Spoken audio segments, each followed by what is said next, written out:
Sa ating government at work, higit 600 pamilyang naapektuhan ng baha sa Arteche sa Eastern Samar nakatanggap ng ayuda. At Quezon City LGU nagsimula ng mamigay ng pamaskong handog. Si Bien Manalo sa detalye. Rise and shine, Bien.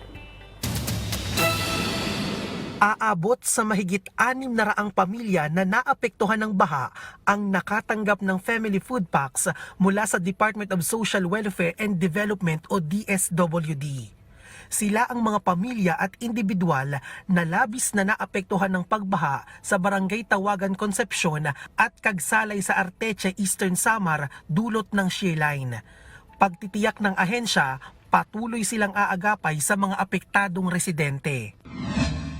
Patuloy ang pamahalaang lungsod ng Quezon City sa pamamahagi ng pamaskong handog sa 6 na distrito ng lungsod.